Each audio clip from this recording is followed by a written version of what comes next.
오늘도 무사히 하루 보내셨습니까? 뉴스와이드 이상훈입니다. 공수처와 경찰이 경호처를 만나 삼자회동을 했지만 입장 차이만 확인한 것으로 전해집니다. 이런 가운데 윤석열 대통령에 대한 2차 체포영장 집행이 내일 이른 시각에 이뤄질 것이란 전망이 지금 나오고 있습니다. 자, 그리고 오늘 열린 윤 대통령 탄핵 심판 첫 재판이 3분 만에 끝났습니다. 윤 대통령 측이 경호상의 이유 등으로 불참을 했기 때문인데요. 다음 재판은 오는 16일로 잡혀 있습니다. 자, 이런 주제들과 함께 저는 1분 뒤에 돌아오겠습니다.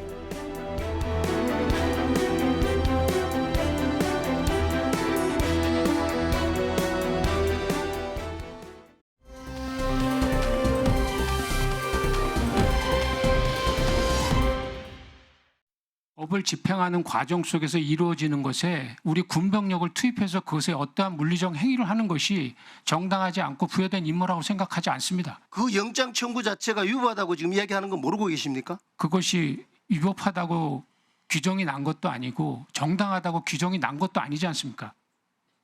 저한테 부여된 권한으로서 그 상황에서 부대장한테 명확한 지침을 줘야 된다고 생각합니다. 그런 지침을 안 주면 예하 부대원들이 그런 혼란스러운 상황에서 어떻게 행동을 하겠습니까?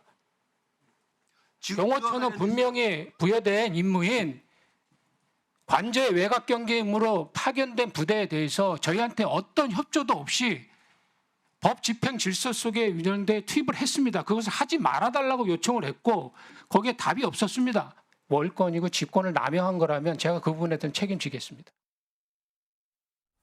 자, 오늘 국회에서 이른바 내란 국정조사 특별위원회 회의가 지금 이 시각도 열리고 있습니다. 오늘 있었던 모습 중에 한 가지를 먼저 전해드렸는데요. 일단 2차 체포영장, 윤석열 대통령에 대한 체포영장이죠. 이와 관련해서 군, 저지하는 쪽에 뭔가 병력 동원 안 됩니다. 경찰 역시 굉장히 소극적인 거죠. 자, 그렇다면 경호처만 지금 남은 상태인데요. 자, 이와 관련해서 이른바 공경경 만났습니다. 공수처, 경찰, 경호처 3자 회동을 오늘 오전에 했는데요. 화면으로 정리해보죠. 자, 위에 경찰청, 국가수사본부, 그리고 공수처, 그리고 대통령 경호처 이렇게 있죠. 로고들이요. 오늘 오전에 3자 회동 만났습니다. 뭔가를 논의했는데 그 논의 내용은 체포영장 집행과 관련된 내용이었습니다. 협의를 한 거죠. 그러나 입장 차이만 확인을 한 뒤에 그냥 끝났다고 합니다. 다음 하나 더 보겠습니다. 그 이후에 경찰 쪽에서는요, 공수처의 답변을 기다리겠다라고 예고를 했어요. 그리고 답변이 나왔는데 이런 내용이고 여러 가지 내용 중에 이런 게 있습니다. 관저를 포함한 특정 경비지구 출입은 책임자 사전 승인 필요. 이건 기존의 입장과 똑같습니다. 이거 승인 필요합니다. 그냥 들어오면 안 되는 겁니다. 그리고 사전 승인 없는 강제 출입은 위법이다. 불법적인 집행에 대해 관련 법률에 따라 기존 경호 업무 매뉴얼대로 대응할 것이다. 경호처의 기존 입장과 달라진 게 하나도 없습니다. 이런 상황입니다. 자, 이와 관련된 얘기 지금부터 좀 해보죠. 자, 김근식 전 국민의힘 비전전략실장 나와 계시고요. 그리고 김형주 세명대 특임교수 자리하고 계십니다. 그리고 김성수 변호사도 나오셨습니다. 안녕하십니까? 안녕하세요. 안녕하세요. 자, 우선 김근식 전 실장님.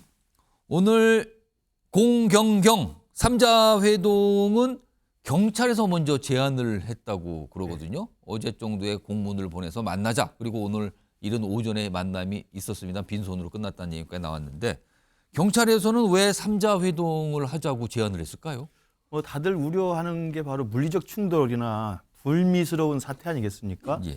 그렇다고 한다면 영장을 발부받은 만큼 영장을 집행해야 한다는 경찰 측의 임무와 예. 또 이 영장이 위법한 만큼 자신의 경호 대상인 대통령을 경호할 수밖에 없다고 하는 경호처 입장이 충돌하고 있기 때문에 예. 이 상황에서 집행과 경호가 같이 부딪힌다면 사실 경제 10위 대한민국이 사실 현직 대통령을 체포하러 가는 것도 명구스러운 상황인데 예. 충돌이 벌어져서 거기에서 정말 우리가 예상치 못했던 불미스러운 일이 일어난다고 한다면 그건 피해야 되지 않겠습니까? 예. 제가 생각할 때는 최상목 권한대행도 그 입장이라고 생각을 합니다. 예. 그래서 시민이 다쳐서 안 되고 기관과 기관이 부딪혀서 물리적 충돌로 불미스러운 불상사가 나서는 안 된다는 입장이기 때문에 아마 최종적인 집행을 시도하기 전에 예. 우선 경찰 측에서는 공수처와 함께 이 경호처와 협의를 통해서 가능하면 평화적으로 문제 해결이 될 수 있는 여지가 있는지 마지막으로 타진해 보려는 게 아니었나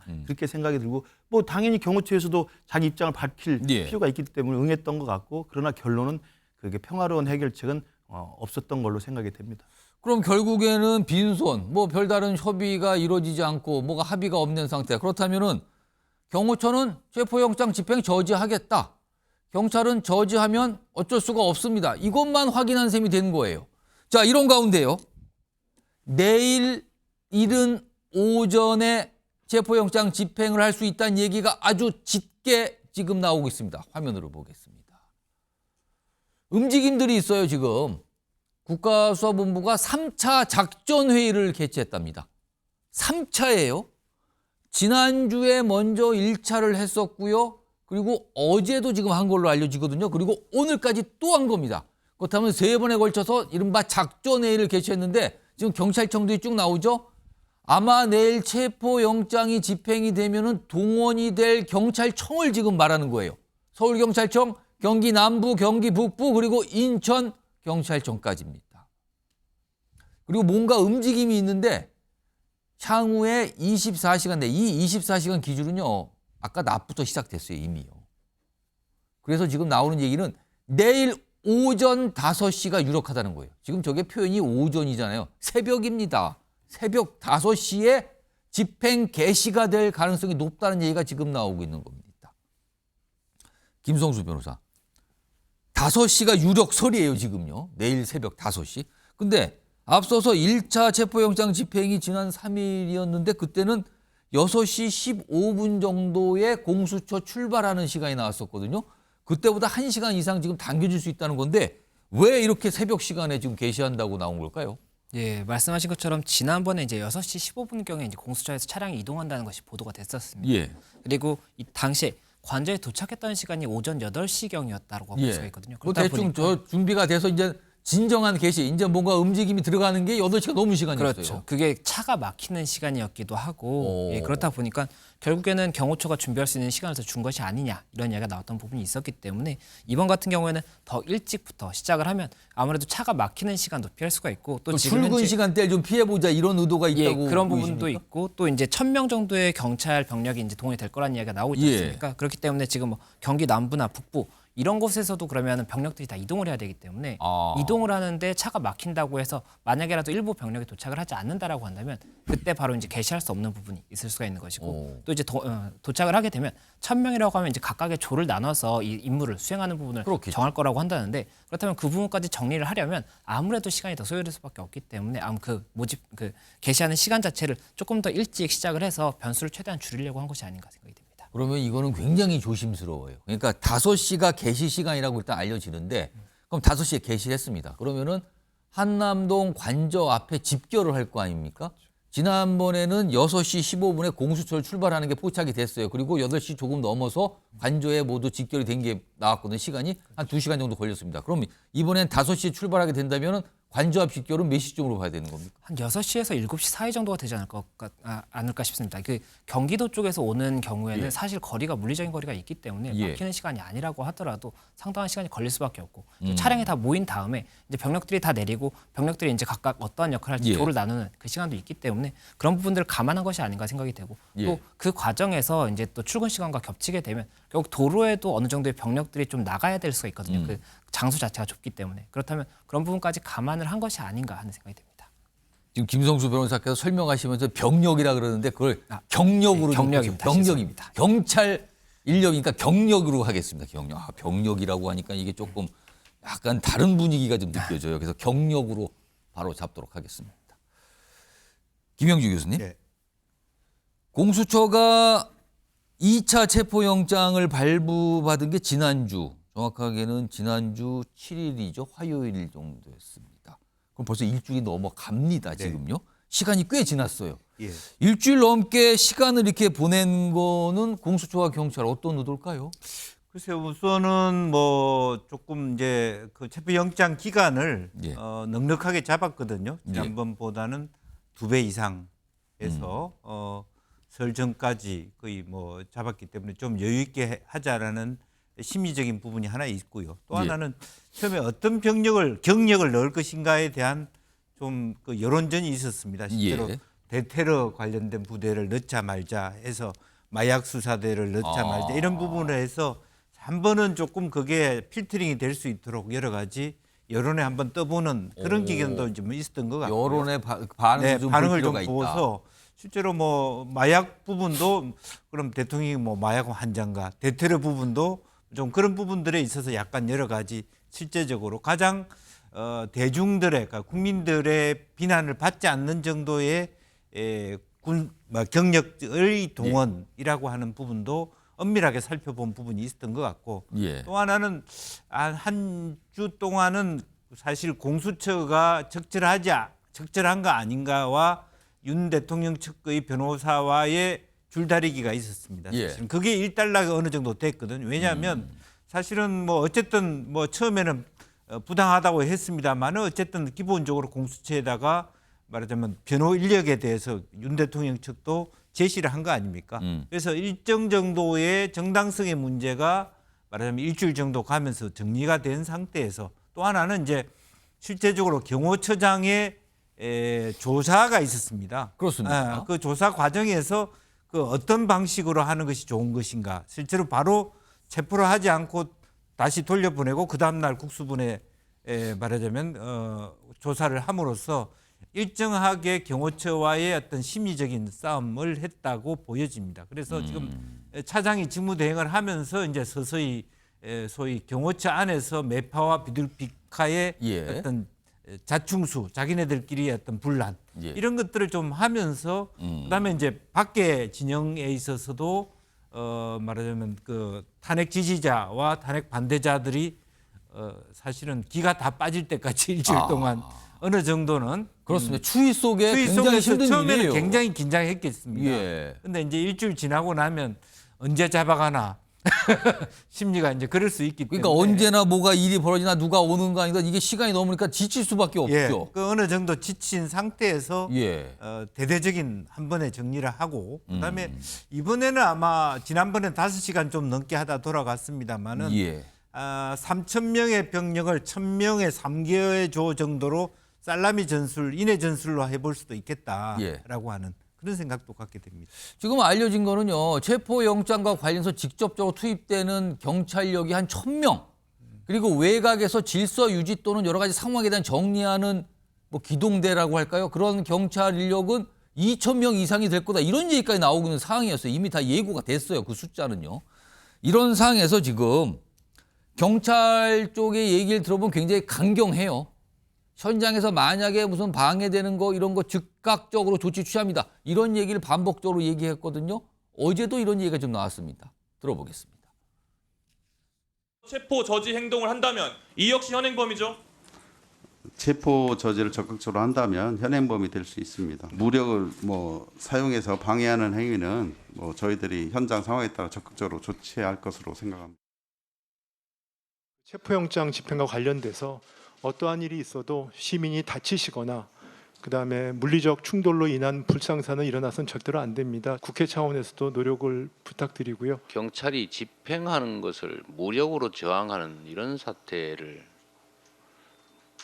그걸 막는 게 저는 대통령 권한 대행이 하셔야 될 제일 중요한 일이 아닐까. 범인을 잡는데 저항을 할까 봐 잡지를 말아야 된다 이런 얘기 비슷해서 그건 좀 아니지 않나 그런 생각이 좀 듭니다.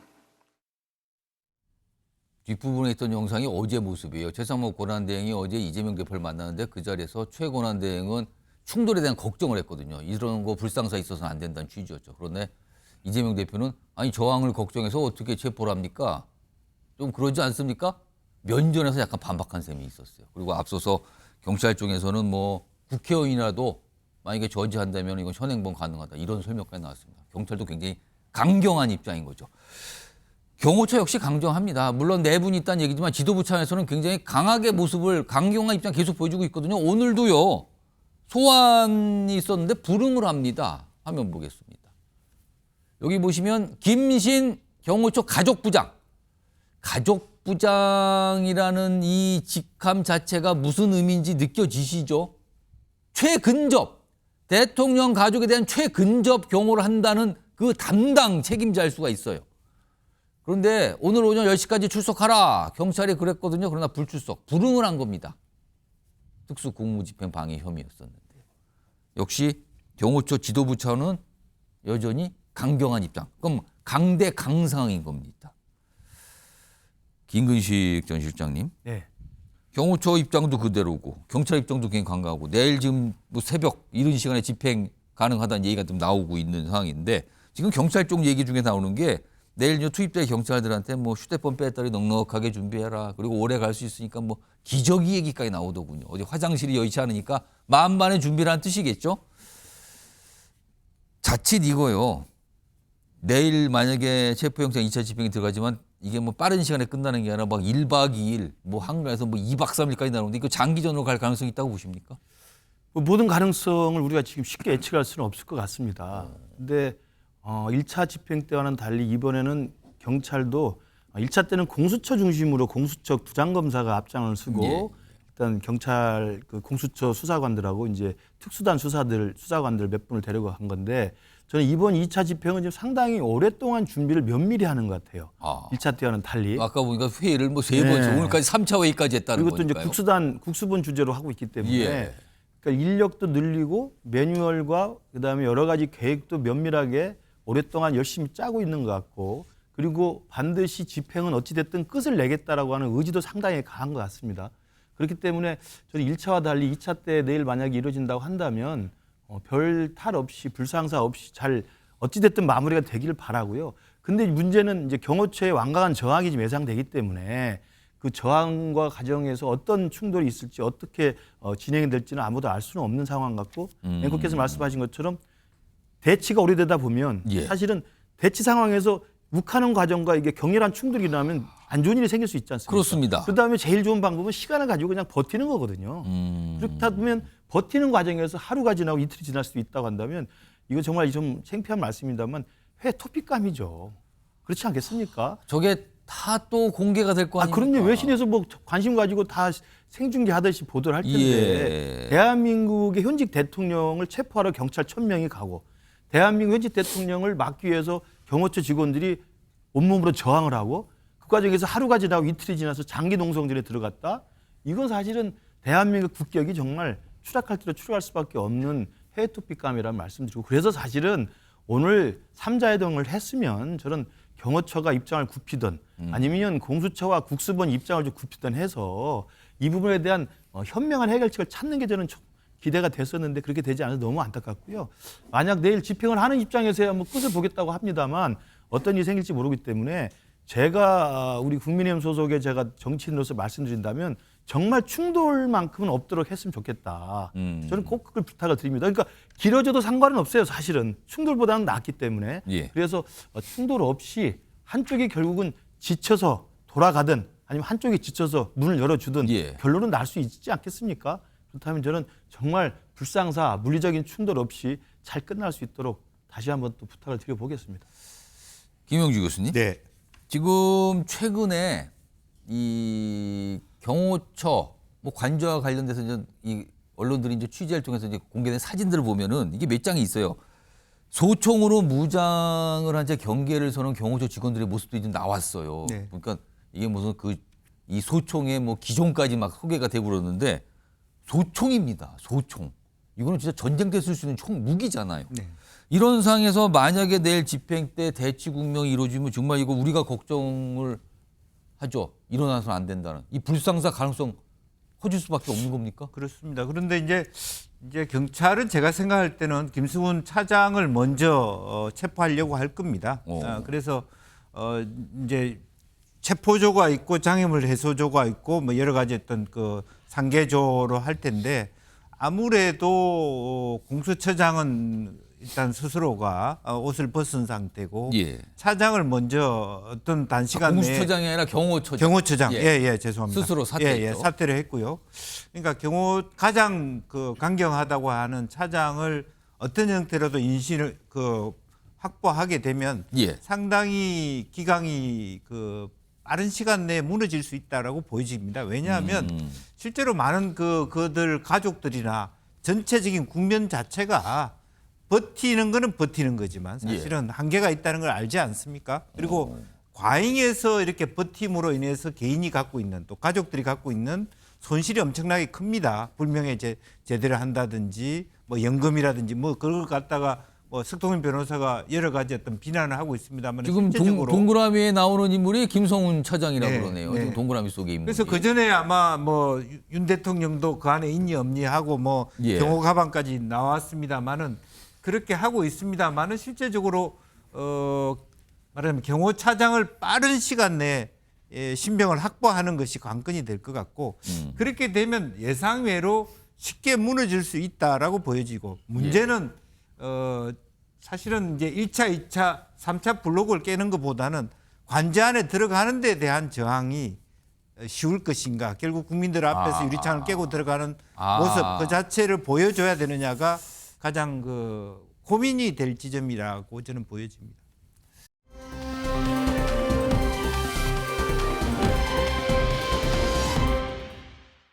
급박성 공문, 이간책 공문에 대해서도 너무나 치졸하고 만약에 그런 경우라면 저를 비롯해서 뜻있는 변호사들이 아마 나서서 다 변론으로 도와줄 것이다. 경호처 직원들이 본연의 임무에 충실해 주기를 바라는 마음입니다. 지금 경찰 쪽에서는요, 뭐 직간접적으로 경호처 직원들 향해서 이거 공무집행 방해하면 큰일 납니다. 향후에 여러 가지 문제돼요. 공무원 신분이죠. 나중에 연금 등등등 다 문제됩니다. 이런 걸 얘기를 하고 있는 상황이죠. 아무래도 듣게 되는 상황이잖아요. 그런 얘기가 나오면. 이거를 아마 의식했을까요? 윤석열 대통령 변호인 측에서는요, 이런 움직임이 있네요. 화면 보겠습니다. 변론해 주실 변호사님들과 후원할 분들을 찾습니다. 일단 경호처 직원들과 경호지원 군 장병위에 저와 함께 변론을 맡거나 나중에 이게 법적으로 이게 뭐 논란에 다툼이 되면 변호를 해줘야 된다. 변론을 맡거나 공수처장 경찰 지휘부 상대로 형사고발 손해배상 청구 대리인 참여할 변호사는 연락 주세요. 경호처 직원 등을 위해 변론할 변호사 그리고 경찰 공수처 쪽에다가 손해배상 청구할 때 이거 담당한 변호사 연락 주세요. 변호사 모집입니다. 하나 더 보죠. 동시에요. 변호사들에는 실비 정도 보상이 필요한 경우도 있으니 후원할 의사가 있는 시민들로 연락 주세요. 후원해 주세요네요.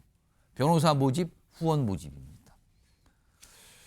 김성수 변호사 이걸 보면은요. 향후에 체포영장 이유 사항도 생각하는 것 같거든요. 굉장히 뭔가 길게 장기전으로 보는 것 같은데 이거 어떻게 이해해야 됩니까? 예, 지금 현재 경찰이나 공수처 측에서 이제 경호처 측에 이야기를 하고 있는 것이 이 부분 영장 집행을 막는 행위가 특수 공무집행 방해가 될 수가 있고 이 부분에 대해서는 형사 처벌이 될 수가 있다는 얘기를 하고 있지 않습니까? 예. 그렇다 보니까 그 부분에 대해서 일단은 변론이라든지 이런 것들을 이제 염두에 둘 수가 있는 것인데 이 변론을 위해서는 결국에 뭐 피의자 조사라든지 이런 과정에서 변호사의 입회가 필요할 수가 있습니다. 그런데 지금 현재 이 변호인단이 그 숫자가 한정이 돼 있지 않습니까? 예. 그렇다 보니까 경호처에서 만약에 체포되는 인원이 많다라고 한다면 물리적으로 이 변호사들의 이 뭐 입회라든지 이 도움을 줄 수 있는 사람이 적을 수가 있기 때문에 이런 인원을 모집하겠다 이런 취지로 보이는 것이 있고 또 이 인원들이 무료 변론을 뭐 전제하는 그런 사람들도 있겠지만 이제 청년 변호사라든지 조금 경제적으로 이제 넉넉하지 않은 변호사들에 대해서는 실비를 조금 보상을 해주는 그런 부분이 필요할 수 있다. 최소한의 어떤 변호사비는 줘야 된다 이런 예, 그런 거네요. 부분은 좀 이제 줘야 될 수가 있기 때문에 그런 부분들에 대해서 혹시 후원해 줄 수 있는 시민들이 있다면 연락 달라 이렇게 이야기를 하면서 결국에는 말씀하신 것처럼 이 체포영장 과정에서 이제 현행범 체포를 통해서 뭐 조사를 하겠다 이런 얘기가 나오지 않습니까? 그래서 그런 부분들에 대해서도 법리적인 이제 일단은 준비를 하고 있다라고 보이는. 그럼 이런 얘기를 꺼내는 걸 공개적 꺼내놓은 거는 지금 약간 동요한다고 알려진 경호처 직원들을 조금 가라앉히기 위한 이런 의도일까요? 예, 아무래도 만약에 그렇게 법적인 문제가 생겼을 때는 뭐 변호사의 선임이라든지 이런 예. 부분들에 대해서 걱정하지 않도록 노력하겠다 이런 취지로 볼 수가 있을 것 같습니다. 어떻게 보면은 경찰도 그렇고요, 윤석열 대통령 변호사도 그렇고요, 경호처를 딱 가운데 놓고 여러 가지 심리전이라고 할까요? 이런 모습까지 지금 나타나고 있는 상황이에요.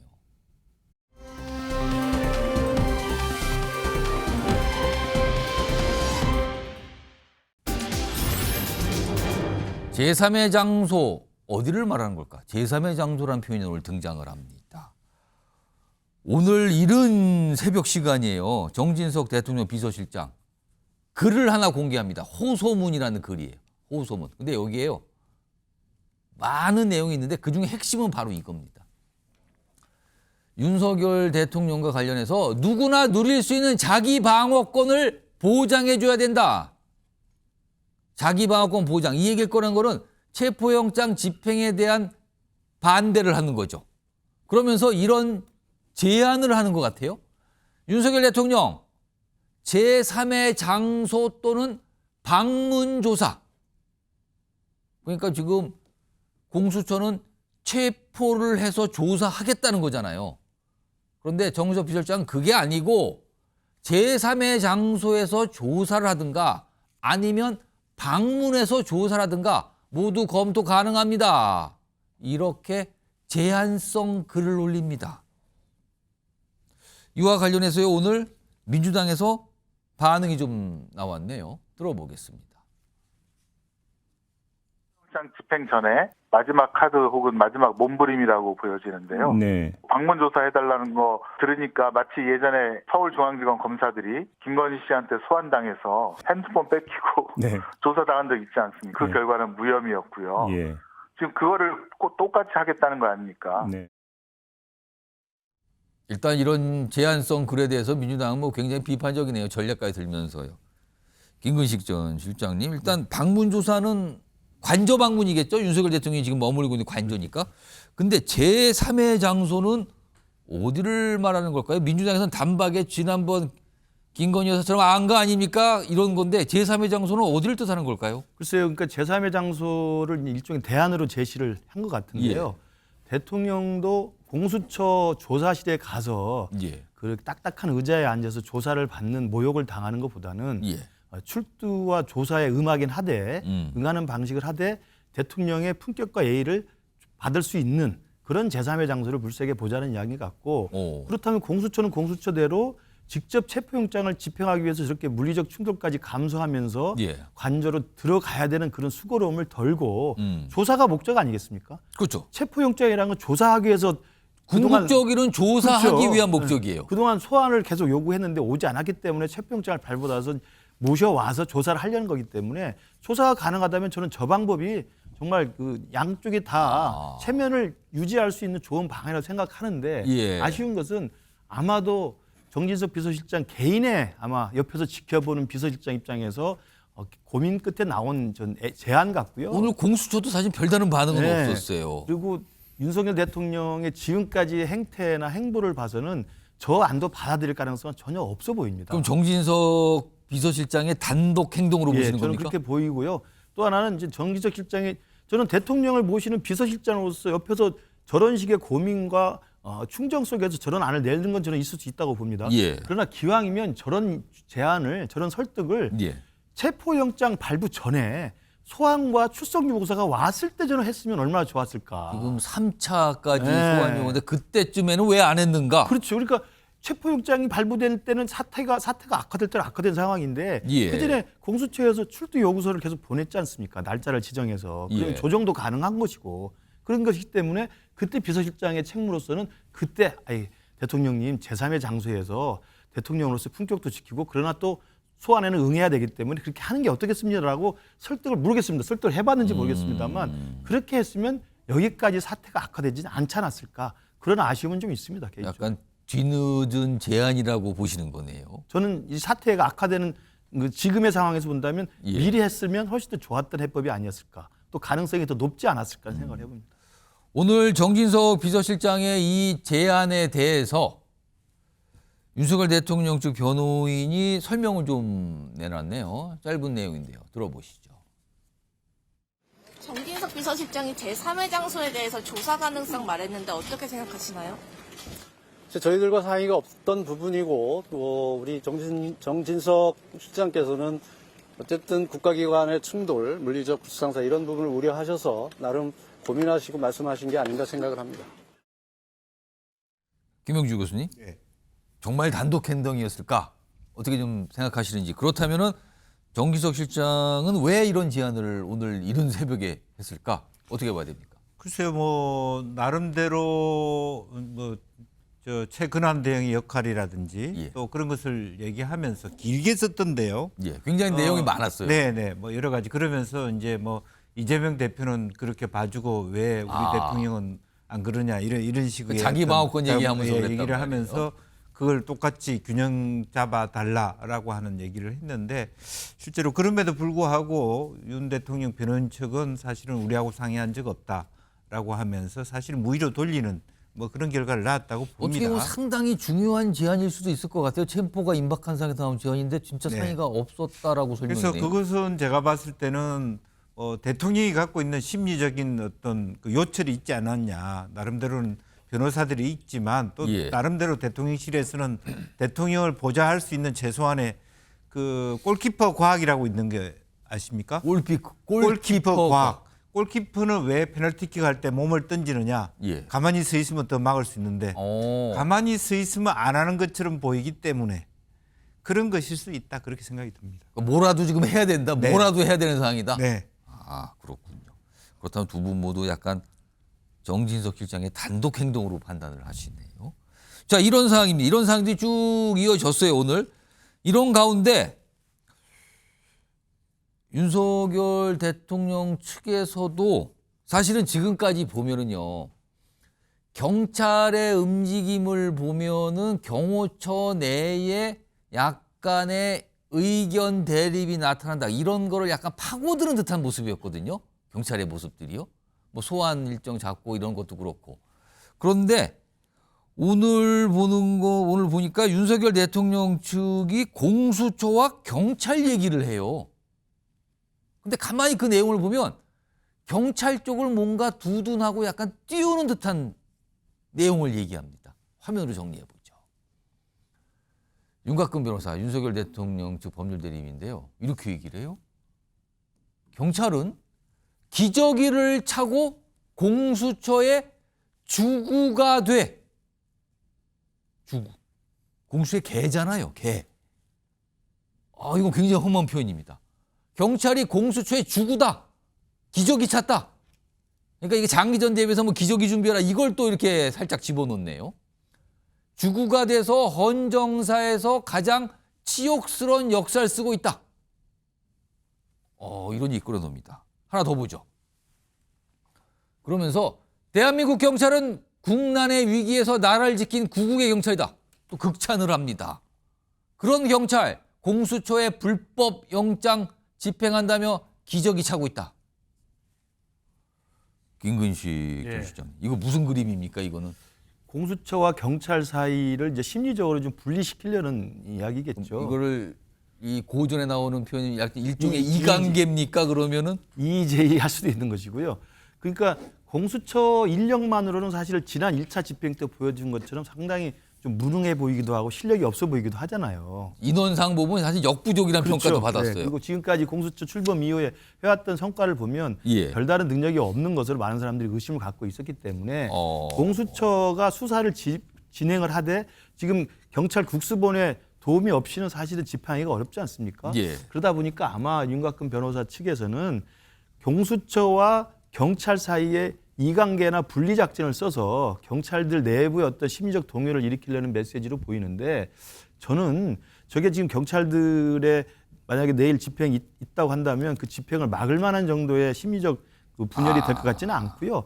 저는 오히려 윤곽근 변호사의 저런 이야기를 보면 윤곽근 변호사가 저는 오늘 다른 뉴스에도 그걸 봤는데 대통령의 계엄은 정당했다라고 주장을 하시더라고요. 그런 정도의 인식을 가진 분이라고 한다면 저는 우리 국민의힘 어떤 의원도 어떤 당협위원장도 비상계엄 12월 3일의 조치가 옳았다고 생각하는 사람은 저희 없는 것으로 알고 있습니다. 그렇다고 한다면 윤곽근 변호사가 저렇게 경찰들을 얼르면서 또 한편으로는 거의 뭐 압박을 하는 그런 취지로 메시지를 내는데 과연 윤곽근 변호사의 그런 현실 인식, 지금 이 계엄 사태와 현재 재판에 임하는 변호인으로서의 개인적인 어떤 정세 인식을 보면 경찰들이 동의할 수 있을까? 저는 그렇게 좀 의심을 해봅니다. 그래서 지금은 양쪽에서 강대강이 부딪히면서 서로 간에 상대방에 대한 심리적인 분열을 노릴 게 아니라 예. 가능하면 충돌 없이 타협할 수 있고 정상적으로 마무리될 수 있는 현명한 해법을 찾는 게 중요한데 저렇게 끝까지 같이 가보겠다고 하는 생각을 하면 참 대한민국에 살고 있는 우리로서는 안타깝다는 말씀밖에 드릴 게 없을 것 같습니다.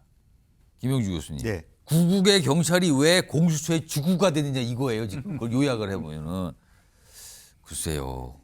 이 정도로 지금 관저 안의 기준은 초강경인 걸까요? 지금도? 뭐 초강경이라기보다는 이미 이제 뭐 요단강을 걷는 거죠. 나름대로 그 입장이 정리돼서 뭐 아주 콘크리트화돼 있는 것 같습니다. 그런데 실제로 생각해 보면 헌정사의 가장 치욕스러운 역사를 누가 썼습니까? 경찰이 썼습니까? 윤 대통령 스스로 쓰신 거예요. 그리고 전 세계가 그걸 다 지켜봤습니다. 우리 국민만 본 것이 아니라 이제 그런 부분에 대해서 다시 한번 현실 인식을 할 필요가 있고요. 지금 그런 얘기 있었습니다만은 경찰이 그런 얘기를 가지고 우리가 그런가 해가지고 뭐 주춤거리고 그럴 것 같지는 않고요.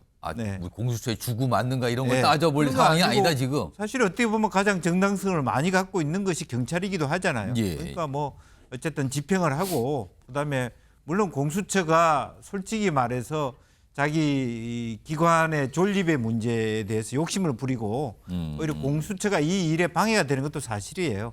경찰이 스스로 해야 될 부분들이 있고 사실 검찰과 경찰이 다 하고 공수처가 위에서 과실을 먹는 그런 구조가 오히려 시간을 더 끌게 만드는 부분은 맞습니다. 그러나 그와 같은 윤곽근 변호사의 얘기를 맞다 그러면서 경찰이 뭐 도로 돌아간다든지 없었던 일로 할 그런 가능성은 전혀 없어 보입니다. 자, 어떻게 보면은 뭐 심리전 진짜 굉장히 강하게 하는 건데 뭔가 막판 뭔가 다 이르는 지점. 왜냐하면 체포영장 2차 집행이 지금 어떻게 보면 사실상 예고가 된 상황이거든요. 이런 전날 벌어지고 있는 모습들이었습니다.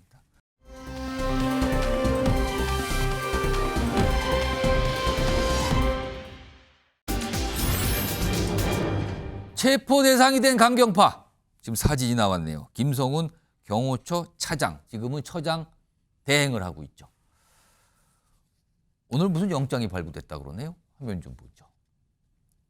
그러니까 경찰 쪽에서 지금 3차례 출석 요구를 했어요. 근데 모두 김성훈 경호차장은 다 불응합니다. 그래서 체포영장 신청이 있었고 체포영장이 오늘 발부됩니다. 여기도 보면 서울 서부지법이에요. 경찰이나 공수처 쪽이 서울주법 쪽에는 많이 하고 있는데 하여튼 체포영장이 발부가 됐어요.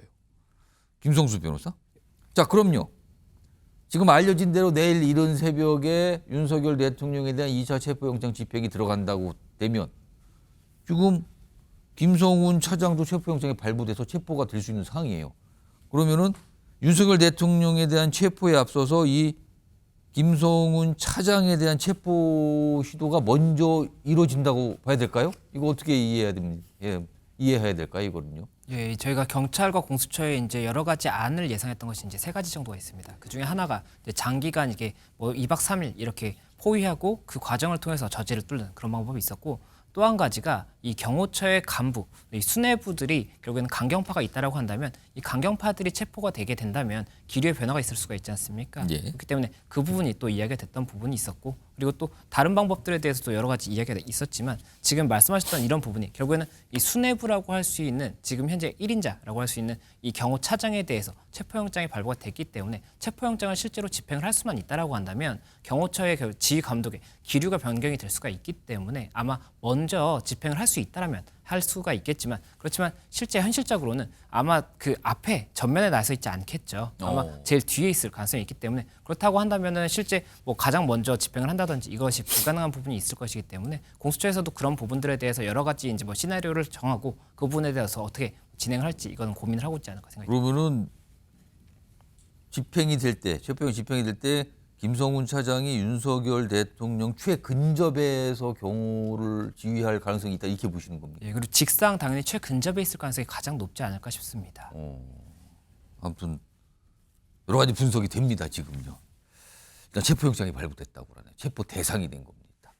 이런 가운데 어제 민주당의 윤건영 의원이 뭐 여러 가지 얘기 꺼냈는데 특히 이 김성훈 차장과 관련돼서도 얘기를 좀 하는 게 있어요. 그 내용 좀 들어보겠습니다. 이분이 본격적으로 윤석열 대통령 내외에 눈에 들었던 거는 부친 사항이 계기였다고 해요. 소위 말해서 묘자리도 알아보고 뭐 장례 업무들을 경호처의 김성훈 차장이 맡았다라고 해요. 몇 가지 좀 대표적인 것만 좀 소개를 해드리면 구속 실환심을 사기 위해서 관저에서 키우는 반려견들 옷을 경호관들이 구입하게 했다는 거예요. 노래방 기계를 설치한다거나 폭죽놀이를 하는데 폭죽을 사오라고 시킨다거나 이런 사사로운 일에도 경호관들을 동원했다라는 제보들이 막 쏟아지고요. 그러니까 민주당 의원 쪽에서 이런 얘기 제보받다 이런 설명 나왔어요. 일단 뭐 주장이라고 하겠습니다. 이게 뭐 지금 100% 확인이 된 게 아니라 이런 얘기가 제보가 들어왔다니까 제보 상태라는 거죠. 이와 관련해서 경호처의 입장은 뭐가 있을까요? 언론을 통해서 나오는 거는 이런 거예요. 지금 윤건영 의원이 이런 얘기를 뭐 했다고 한다라고 뭐 공개를 했잖아요. 언론에 나와서 인터뷰를 통해서. 지금 또 언론에 보도된 바의 경호처 입장은 별도의 입장 없답니다. 별도의 입장 없다. 임근식 전 실장님. 네. 뭐 일단 민주당 윤건영 의원의 어떤 이제 주장이라고 하겠습니다. 이런 주장에서 아직까지 뭐 확인 이런 걸 더 시간이 걸릴 텐데 도대체 어떻게 보면 강경파로서의 위상을 갖고 있는 건 분명해 보여요. 이게 무슨 그림으로 좀 읽히십니까? 그러니까 윤건영 의원이 아시는 것처럼 그 국회의원 하기 전에 문재인 정부 때 청와대 종합 국정상황실장을 했지 않습니까? 그러니까 국정상황실장은 경호처 인력하고 상당히 많은 교류가 있을 수 있는 자리입니다. 아무래도 그렇겠죠. 그렇죠. 그러니까 그리고 뭐 경호처 직원이라는 게 공채로 계속 뽑고 충원을 하기 때문에 다 그분들 스스로 직업적인 그 프라이드가 있는 분이어서 윤건영 의원과 사적으로 채널이 있는 사람들이 있겠죠. 아무래도 왜냐하면 경호처 직원들 그렇죠. 중에서도 뭐 어떻게 보면은 정권이 바뀌었을 때 들어가는 분도 있지만 직업적으로 그렇죠. 직원인 분들도 꽤 된단 말이에요. 그럼요. 과거에는 뭐 군에서 많이 충원했습니다만 지금 공채로 뽑아서 상당히 시험 준비도 많이 하고 그렇습니다. 그렇기 때문에 아마 이래저래 알 수 있는 채널을 통해서 이러저러한 제보를 지금 들어서 아마 저렇게 공개적으로 방송에서 이야기를 한 것 같은데 모르겠습니다. 저 김성훈 차장이란 분이 일단 통신 직능으로 들어와서 차장까지 오른 분이고 제가 듣기로는 경호 차장이 된 이후에 국회의원 회관에 와서 보고를 한다든지 국회 상임위에서 앉아서 답변할 때 보면 상당히 산뜻하고 스마트한 사람이었다는 평가가 다수예요. 지금 나오는 저 장면이 국회에서 발언한 맞습니다. 장면들이거든요. 그래서 누구한테나 이쁨을 받을 수 있는 사람이라고 다 이야기를 하더라고요. 저도 그렇게 들었습니까? 해보니까. 그래서 아마 모르겠습니다. 김건희 여사나 뭐 대통령 그 부친 상이 있었기 때문에 당연히 대통령 부친 상을 당하면 큰일이기 때문에 경호관들이 경호처 인원들이 동원될 수밖에 없죠. 그렇겠죠. 그거는. 그런 과정에서 눈에 들었을 가능성은 충분히 있을 수 있다고 봅니다. 뭔가 일 처리를 굉장히 깔끔하게 깔끔하고 하고, 마음에 들게 했을 가능성이 있는 거 아니냐. 저는 그렇게 평가를 합니다. 그래서 그걸 굳이 윤건영 의원이 무슨 뭐 반려견 옷을 사주고 김건희 여사 생일 파티를 해주고 이런 걸 해서 눈에 들어가서 했다는 식으로 좀 왜곡하는 모양새가 되는 것 같은데 모르겠습니다만 어찌됐든 경호 업무를 하는 사람은 대통령이나 대통령 부인에 대해서 지근거리에서 가까이 스킨십을 할 수 있는 기회가 많기 때문에 저는 저렇게 해서 될 수 있는 가능성도 충분히 있다고 생각을 합니다. 그러나 어찌됐든 그것이 강경파로서의 무슨 지금 차장 역할을 하고 있는 것 같지는 않고 아마 저분 생각이 지금 대통령의 체포영장에 대한 불법성 논란을 동의하는 생각을 갖고 있기 때문에 그렇게 옆에서 강하게 하고 있는 게 아닌가 싶고 저는 경호처 인력 내에서도 저 김성훈 차장의 강경한 입장에 대해서 동의하는 사람도 있을 것이고 동의하지 않는 사람도 있을 거기 때문에 저 개인적인 기대나 또 전망이나 소망을 섞어서 말씀드린다면 내일 새벽에 만약에 진입이 시도된다면 의외로 빨리 끝날 수도 있다. 저는 그렇게 되기를 정말 생각합니다. 약간 소망을 섞어서 말씀하신 거예요. 정말 충돌이 있어서는 안 됩니다. 많은 분들이 걱정하죠. 공권력과 공권력의 충돌 사이에 불상사가 발생한다. 사람들이 다치는 일이 발생한다. 이거 어떻게 감당할 거냐. 이런 얘기들을 그동안 많이 했어요. 방금 김성훈 경호차장에 대해서 뭐 국회 나오면 깔끔하게 답변한다 뭐 이런 평가를 좀 해주셨는데 지난해 11월 국회 국정감사 때 나온 장면이 있습니다. 확인해 보겠습니다. 최근에 김건희 여사를 위시한 한남동 십상시설의 경호처 직원에 대한 노골적인 인사개입, 인사농단으로 경호처 내부가 대단히 뒤숭숭하다는데요. 그런 사실은 없습니다. 지난 8월에 보안 손님으로 다녀간 후에 9월 9일 날 경호처장으로 전격 임명됐습니다. 그건 맞죠? 저는 알지 못하는 사실입니다. 김 여사가 임명했다라는 것을 모르십니까? 당연히 경호처장은 대통령님께서 임명하십니다. 말하는 스타일은 짧지만 핵심만 딱 아주 간결하게 말하는 거네요. 보니까요. 뭐 이런 모습이었습니다. 지난해 11월이었어요. 이런 가운데 지금 경호처 내 약간의 의견 대립이 있다는 모습이 있다고 계속 나오는데 특히 김성훈 차장을 놓고도 약간 비판적 입장도 좀 있는 것 같아요. 화면으로 보겠습니다. 이게 이제 MBN 취재통에서 나온 내용인데요. 이 경호처 관계자 A씨 얘기입니다. 김성훈 경호차장 믿을 수 없다는 분위기가 지금 팽배돼 있다. 지시 따르지 않을 것이다. 그렇다면 만약에 이 A씨, 경호처 관계자인 A씨가 말한 대로 지시를 따르지 않는다면 내일 집행이 있을 때 어떻게 되는 건가? 김영주 교수님, 이거 어떻게 되는 겁니까? 아마 일부 그런 부분도 있을 수 있다고 보여집니다. 사실은 이제 특히 이제 55 경기대를 비롯해서 군인들의 경우에는 상당히 공식적으로 아까 국방부 차관, 그러니까 장관 권한대행이 나왔다시피 단호하게 거절했잖아요. 거절했습니다. 뭐 저지하는데 이런 데 투입 안 된다. 네. 그리고 그런 부분들이 정확하게 있기 때문에 경호처의 요원들도 명확하게 생각하면 사실은 어떤 한 개인의 어떤 그 인생의 존립의 문제이거든요. 그래서 이거 차장 한마디 따라가다가 인생 전체가 완전히 붕괴되는, 또 가족들 전체도 아까도 말씀드렸지만 경호처 직원도 공무원이잖아요. 네. 신분이. 그러니까 사실 불명예 퇴직을 하고 연금, 그럼 실제적으로 아까 석동인 변호사는 변호사 대준다. 변호사비 대주는 것 자체가 한 사람의 인생을 대변해 줄, 끝까지 케어해 줄 수 있습니까? 없습니다. 따라서 상당히 많은 심리적인 동요가 있을 수밖에 없다라고 생각이 들고요. 그런 의미에서 상당히 사기는 굉장히 많이 떨어져 있을 것이다라고 보여지고, 실제로 보면 경호처가 이렇게 강경하게 한 것은 사실은 그동안에 윤석열 정부가 경호처 예산을 엄청나게 많이 올려서 그렇습니다. 경호 예산이 43% 올렸어요. 실제로 인건비가 지금 올해 675억입니다. 그러니까 상당히 사기를 진작시킨 게 있죠. 물론 김영현이라고 하는 전 경호처장이 대통령 직원에 있어서 그런지 모르지만 문재인 정부에 비해서 이 정부 들어서 경호처 위상이 엄청나게 높아져 있거든요. 따라서 실제로 보면 솔직하게 얘기해서 경호처가 지금 김성훈 차장에 의하면 사실은 대통령 부부의 주구가 된 거하고 비슷하게 그렇게 행동을 한 거예요. 여러 가지 생일 잔치도 하고 묘자리도 봐주고, 그럼에도 불구하고 그동안에 불만이 없었던 것은 그만큼의 예우를 해줬다는 것이죠. 그러나 지금은 그런 예우의 문제하고 다르지 않습니까? 한 개인의 인생이 달려있는 문제이기 때문에 생각만큼 그렇게 저항이 김성훈 차장의 명령에 대해서 다 말하자면 일사불란하게 대처하지 않을 수 있다, 그런 생각이 듭니다. 자, 이런 모습에서요, 지금 이 경호처 직원의 한 아내분의 편지가 좀 알려졌어요. 최상목 대통령 권한대행 앞으로 보내는 형식이 돼 있는데요. 길게 돼 있는데 그중에 내용이 이렇습니다. 자필 편지죠.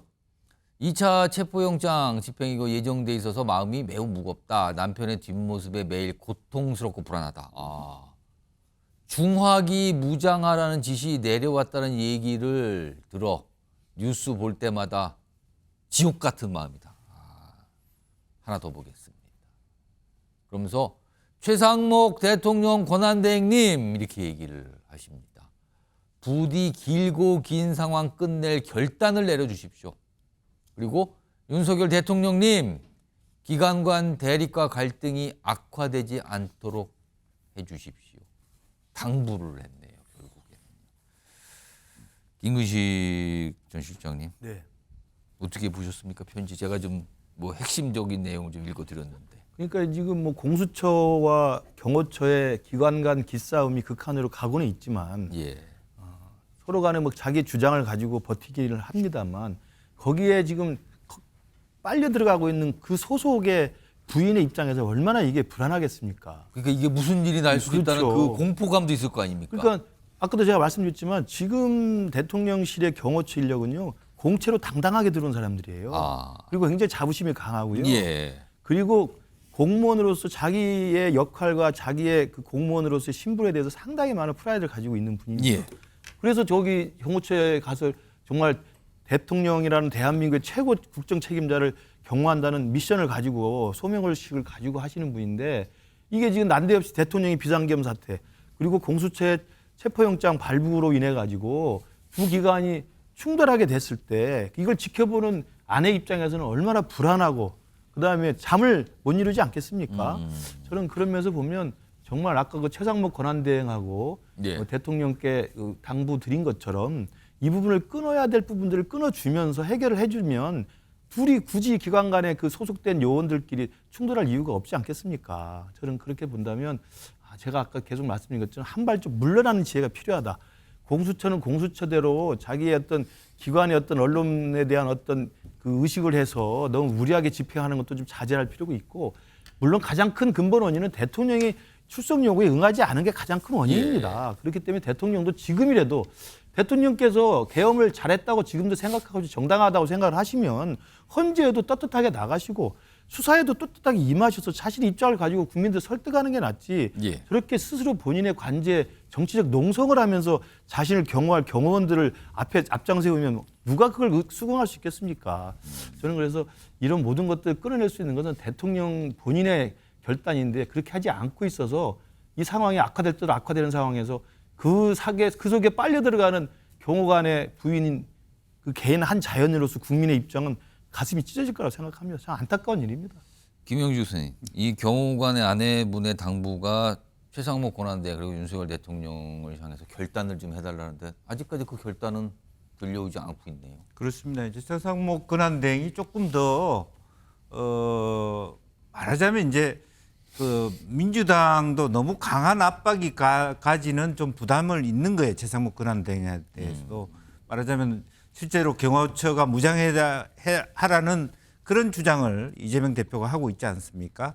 최상목 권한대행이 그렇게 하기는 사실은 현실적으로 한국적 정치 문화에서 쉽지는 않을 거예요.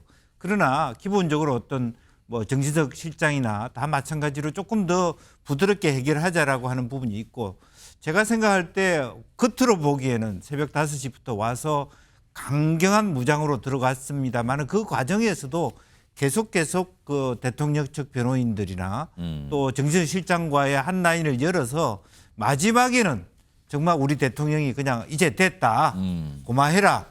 내가 나갈게. 이렇게 정리되기를 기대해 봅니다. 지금으로서 내일 새벽 5시에 2차 체포영장 개시 가능성이 크다. 이런 얘기 계속 나오고 있습니다.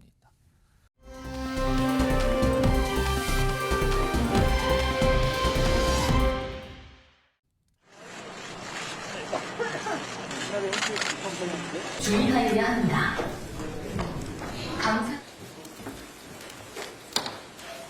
재판관 한 분에 대한 기피 신청이 들어왔고 오늘 그분을 제외한 7분의 일치된 의견으로 기피 신청을 기각했으며 별다른 이유 없이 기피 신청을 기각한 거에 대해서 대단히 유감스럽게 생각하고 기일 지정에 대해서는 변호인의 의견을 듣도록 되어 있습니다. 헌법재판소가 월권을 하고 있는 겁니다. 국법을 극단적으로 멸시하고 모멸하고 무시하는 행태를 반복하고 있습니다. 신속하고 엄정하게 윤석열에 대한 파면 결정을 내려주실 것을. 오늘 윤석열 대통령에 대한 탄핵심판 첫 재판이 열리는 날이었습니다. 그런데요, 아주 짧게 끝났다고 그러네요. 화면이 좀 뭘까요? 여기 있습니다. 첫 변론기일 3분 만에 종료됐죠? 3분 조금 남짓인데요. 오늘 문영배 소장 권한대행 얘기가 피청구인 불출석, 그러니까 윤석열 대통령이 출석하지 않아서 변론 진행 안 한다. 다음 기일엔 불출석해도 그냥 진행합니다. 오늘은 첫날이니까 안 했지만 다음에는 불출석이 있더라도 그냥 가는 겁니다. 이런 설명. 다음 변론기일 간단히 말씀드리면 재판 날이에요. 오는 16일 오후 2시로 다시 예고가 돼 있습니다. 김성수 변호사? 그럼 앞으로 계속 불출석해도 탄핵 심판은 상관없이 쭉 진행되는 겁니까, 그럼? 예, 이 헌법재판소법 52조를 보면 알 수 있습니다. 이 당사자가 변론 기일에 출석하지 아니하면 다시 기일을 정하여야 한다. 이게 이제 52조 1항입니다. 예. 그리고 2항은 다시 정한 기일에도 당사자가 출석하지 아니하면 그의 출석 없이 심리할 수 있다라고 명시를 하고 있기 때문에 오늘이 지금 변론 기일 첫 기일이었고 처음으로 출석을 하지 않은 거지 않습니까? 예. 그렇다 보니까 1항에 따라서 다시 기일을 정한 상황이고 이제 그 다음부터는 2항에 따라서 출석 없이도 진행을 할 수가 있기 첫 번째 재판만 불출석 여부를 좀 따져보고 그 다음부터는 안 해도 그냥 계속 진행한다 이거군요. 예, 맞습니다. 그렇기 때문에 이제 향후에는 출석 없이도 진행을 계속해서 할 수 있는 그런 상황입니다. 오늘 윤석열 대통령이 불출석한 이유가 좀 나왔습니까? 왜 불출석이 된 겁니까? 예, 기존에도 일단 헌재 사건과 관련해서 윤석열 대통령의 변호인 측에서는 이 적정한 시점에 직접 출석할 것이다 이렇게 이야기를 했었는데 예. 그 부분 관련 첫 기일일 것이라는 가능성은 좀 낮다라고 봤었거든요. 그리고 지금 추가로 지금 체포영장이라든지 이런 여러 가지 이제 이슈가 있기 때문에 그런 부분 관련해서 뭐 신변이라든지 이런 부분이 정리가 되지 않아서 이번 첫 기일엔 출석하기 어렵다 이런 입장을 밝혔기 때문에 예. 아마 그런 부분이 종합적으로 이제 반영이 된 것이 아닌가 생각이 되고 또 그리고 오늘 기피 신청 그리고 또 이의 신청이 여러 건이 있었습니다. 기피 신청이니까 지금 그거예요. 지금 헌법재판관 한 명에 대해서 기피한다. 그러니까 맞습니다. 이분을 빼주세요라는 요청이잖아요. 화면 좀 볼까요? 그 내용 좀 보면서 설명해 주세요. 지금 그 내용이 좀 정리가 되는데 이거 보면서 설명 좀 해주시죠. 어떻게 된 겁니까? 예, 지금 정계선 헌법재판관에 대해서 기피 신청을 했던 사안인데 이분이 헌법재판소법 24조를 보면 이 공정한 심판을 기대하기 어려운 사정이 있는 경우에는 기피 신청을 할 수 있다라고 되어 있습니다. 그리고 변론 기일에 출석해서 본안에 대한 진술을 하기 전까지만 기피 신청을 할 수가 있거든요. 예. 그렇다 보니까 이번이 첫 변론 기일이었고 아직까지 진술하지 않았지 않습니까? 예. 그래서 기피 신청을 오늘 했던 것으로 보이는데 이 기피 신청과 관련해서 일단 이 윤석열 대통령 측의 변호인 측에서 이야기를 하는 부분은 이 정계선 헌법재판관이 이 23일에 국회 청문회 당시에 이 사건에 관해서 이 헌법상의 위헌의 소지가 있다라는 예단이 있는 발언을 한 부분이 있다. 예, 이런 부분이 하나가 있었고 또 하나가 이 재판관의 배우자가 있습니다. 이 배우자도 법조인인데 예. 이 법조인이 공익인권법 재단에서 이제 소속이 돼 있는 변호사인 겁니다. 그리고 여기에 이사장, 이 재단의 이사장이 지금 현재 국회 소추 이 대리인 중에 한 사람이거든요. 그렇다 보니까 이런 관련성이 있기 때문에 이 공정한 재판을 기대하기 어렵다. 이런 취지로 기피 신청을 했었고 이에 대해서 일단 헌법재판소에서는 기각에 결정을 했거든요. 안 받아준 거네요. 예, 그러면. 맞습니다. 그렇기 때문에 그런 부분에 대해서도 일단은 이런 쟁점이 있었다. 이렇게 말씀드릴 수 있을 것 그러면 오늘 보니까 윤석열 대통령 측에서는 스스로 회피하라. 스스로 재판에 참여하지 마라 이건데 그럼 계속 기피 신청을 할 수 있는 겁니까? 기피 신청 자체에 대해서는 일단 기각 결정이 있었기 때문에 이제 추후에 기피 신청을 다시 한다기보다는 예. 스스로 이제 재판관 스스로가 내가 이 사건에 대해서 참여하지 않겠다라고 회피를 할 수가 있습니다. 예. 그래서 회피를 해야 되는 것이 아니냐 이런 입장을 밝혔기 때문에 이에 대해서도 뭐 검토는 하지 않을까 생각이 듭니다. 그건 당사자인 재판관이 판단을 해봐야 예, 되는 맞습니다. 아, 또 이런 모습 오늘 있었습니다.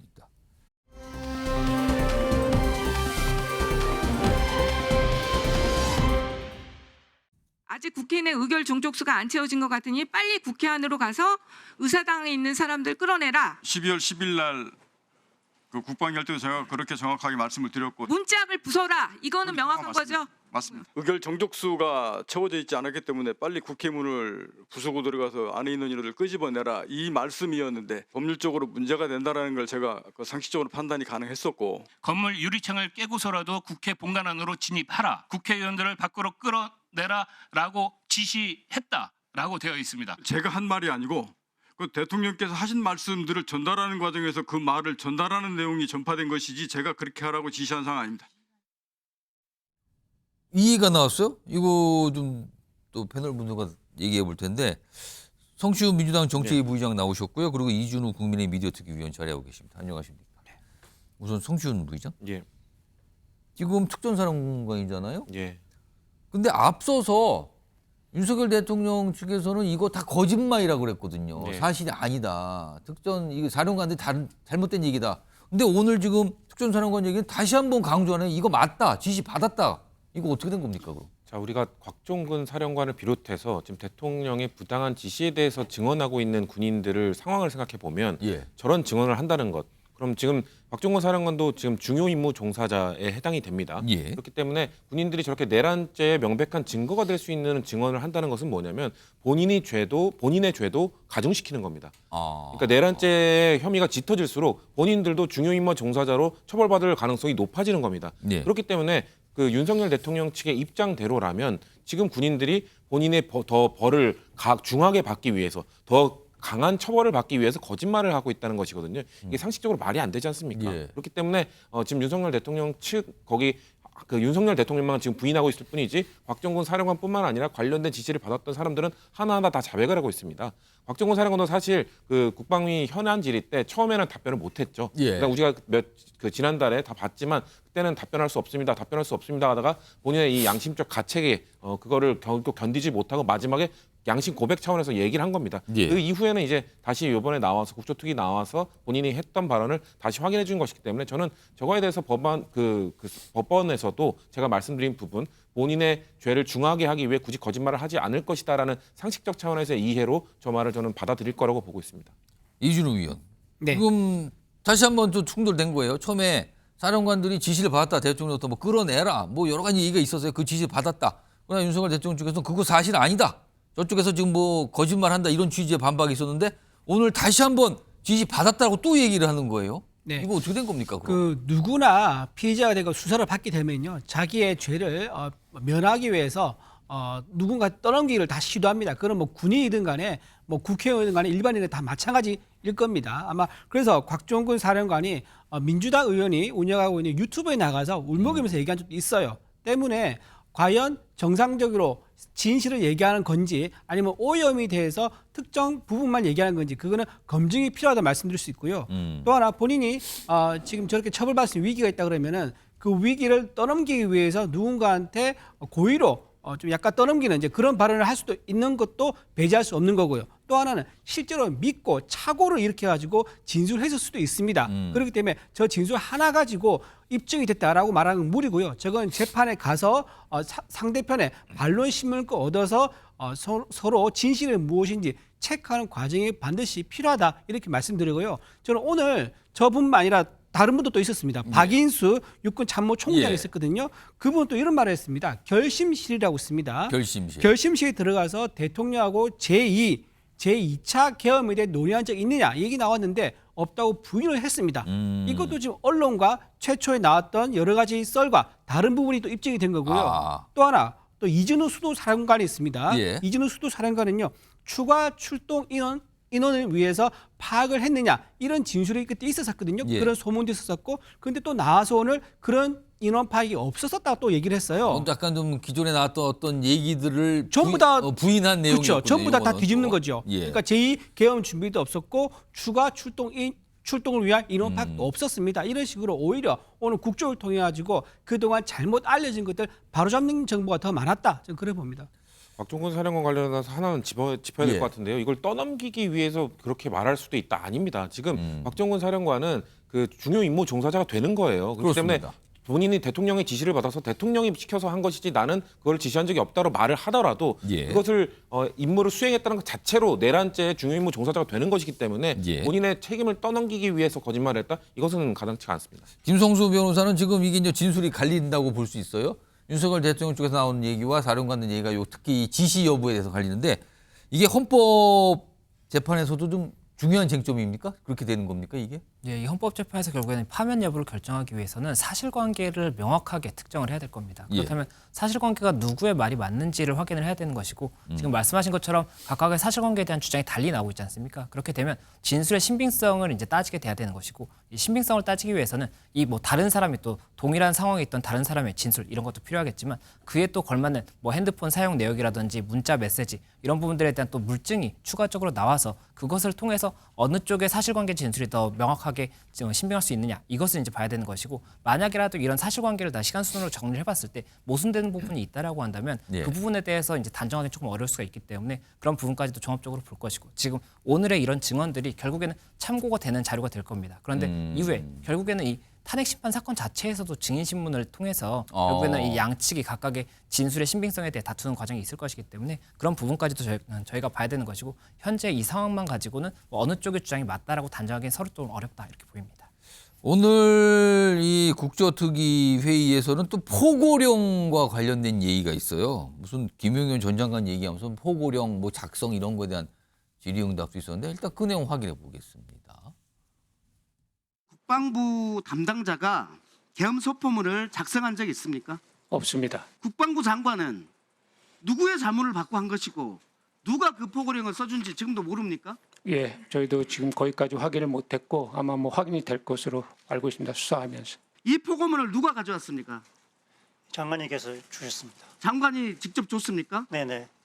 그러면 지금 국방부에서는 누가 작성했는지 모르고 김용현 장관이 직접 작성했다는 얘기인데 제가 알기로 김용현 장관은 타이핑을 못 치는 걸로 알고 있는데 혹시 타이핑 치는 거 보신 적 있습니까?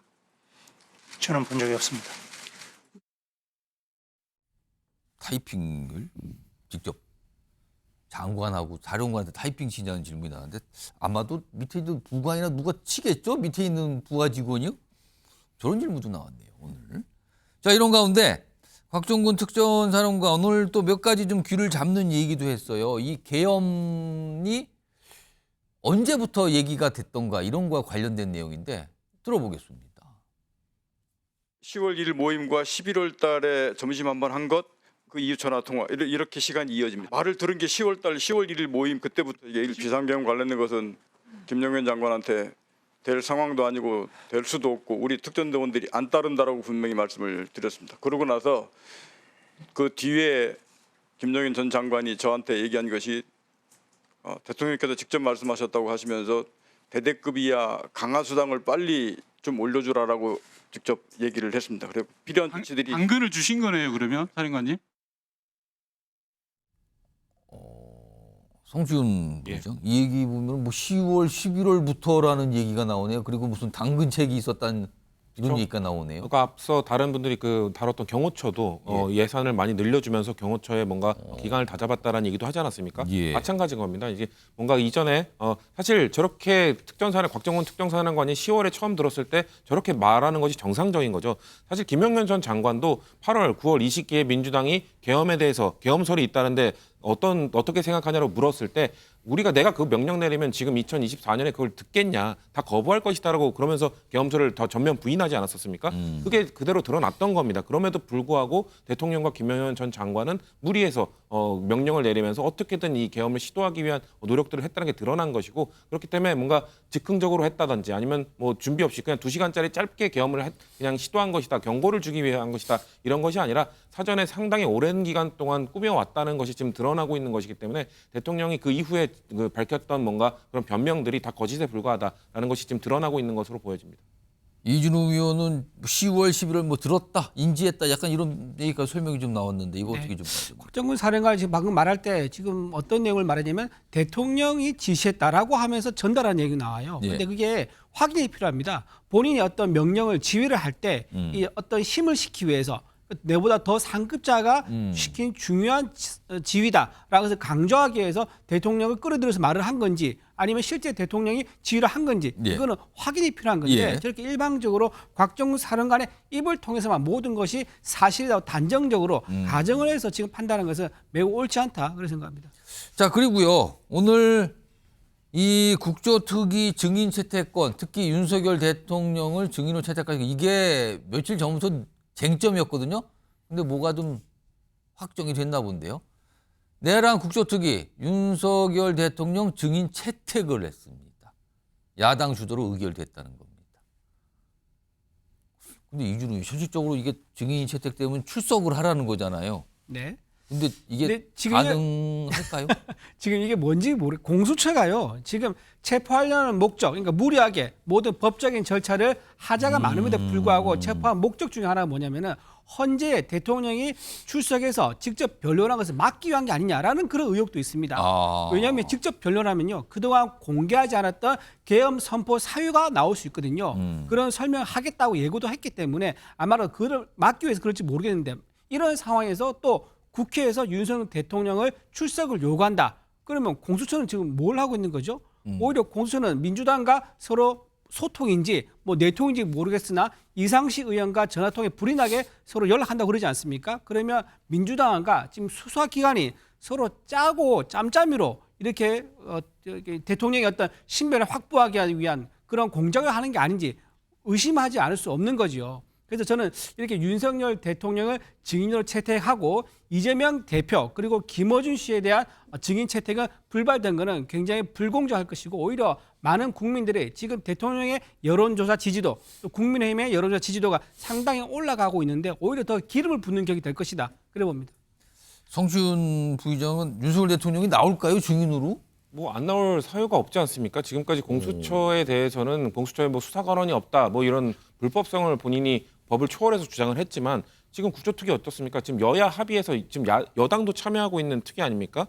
그러면은 거부할 명분이 없습니다. 이것도 불법적이라고 어떻게 뭐 거부하면서 그렇게 안 나오실지는 모르겠으나 저는 대통령이 안 나올 명분이 없다라는 말씀을 드리고 싶고 그리고 지금 뭐 우리가 뭐 민주당이 뭐 공조본 뭐 공수처와 뭐 내통하고 있다 이런 식으로 확인되지 않은 사실을 말씀하신 건 매우 유감이고요. 지금 그 이상식 의원이 경찰과 통화한 그 한 가지 때문에 그렇게 말씀하시면 그러면은 지금 그 22대 국회에 300명의 국회의원 중 경찰 출신 10명입니다. 10명의 국회의원 중 국민의힘이 7명입니다. 경찰 출신 7명의 국회의원들 다 한 번도 전화 안 했습니까? 이철규 의원 전화 안 했습니까? 그거에 대해서 당당하게 말씀도 못 하시면서 어떻게 민주당이 그 이상식 의원이 통화했다는 그거 하나만으로 짬짬이를 했다라든지 이런 식의 말씀을 하시는 건 매우 유감스럽다는 말씀을 드리고 싶고요. 그렇기 때문에 저는 윤석열 대통령 글쎄요. 이것 때문에 국회에 출석을 안 할 거라고 보지만 국민들이 볼 때는 또 회피하는구나. 아니 지금 준비된 밝히지 않은 비상계엄의 명분이 있을 수 있다라고 말씀하셨으면 나와서 이야기하면 됩니다. 국민들 앞에서 국조특위가 뭡니까? 사실 국민들 앞에서 국민들이 듣고 싶어하는 이야기를 국회의원들이 대신 물어보는 거기 때문에 그럼 여당 의원이 질문해주면 되지 않습니까? 비상계엄을 할 수밖에 없었던 이유 뭐가 있습니까?라고 하면 거기 나와서 얘기하면 모든 국민들이 볼 수 있는데 얼마나 좋은 기회입니까? 저는 그럼 역으로 이용해서 나오시는 게 당당하시다면 나오면 된다라는 말씀 드리고 싶습니다. 저는 그렇다군요. 이재명 대표는 왜 증인으로 채택 안 됐을까요? 이재명 대표도 나와서 본인이 증인으로 와서 윤석열 대통령과 나란히 앉아가지고 서로 여야 의원들한테 공정하게 질문을 받고 답변하면 국민들이 보는 사람들이 공정하게 서로 묻고 답하네라고 볼 수 있을 겁니다. 그러지 않고 일방적으로 대통령만 증인 채택해서 그것도 여야 합의라고 그러는데 그러지 않습니다. 민주당에서 일방적으로 통과시켰기 때문에 이거는 매우 불공정하고 대통령에게 창피 주기 위한 그런 목적이라고 보입니다. 이재명 대표는 왜 증인 채택을 굉장히 반대하냐 이거네요. 아니 지금 비상계엄으로 인한 이재명 대표는 체포당할 뻔했던 피해자입니다. 어떻게 가해자를 지금 피의자를 증인으로 채택하는 것과 피해자를 증인으로 채택한 게 오히려 피해자가 나오라고 하는 게 망신주기죠. 지금 이건 적절하지 않은 표현인 것 같은데요. 알겠습니다.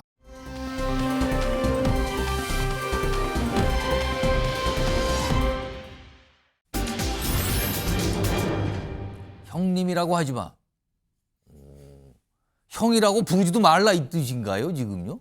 굉장히 화가 났을 때 기분이 나쁜 표현을 저렇게 쓴 건가요? 어제 국민의힘 의원총회가 열렸는데 거기에서 이제 비공개 자리에서 여러 가지 얘기가 있었다고 뒤늦게 알려졌는데 우선 의원총회 뒤에 김상욱 의원 그 비공개 대화 내용의 이제 당사자 중에 한 명인데 김상욱 의원이 의총 끝나고 한 말이 있어요. 뭔가 좀 암시라는 것 같기도 해요. 들어보시죠. 의총이라는 공간이 우리가 생각을 하나로 모아야 하는 공간이 아니라 생각을 다양하게 나눠야 되는 공간이라는 생각이 드는데 그게 아니고 표단속 목적 의총이다 느껴졌을 때는 저로서는 좀 답답함을 가질 수밖에 없는 부분들이 있었습니다.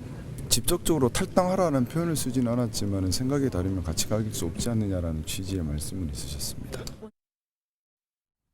뭔가 뭐 취지의 말씀이 있습니다고 약간 완곡하게 얘기한 것 같거든요. 실제 왔다 갔다 했던 대화 내용은 완곡하지 않았어요.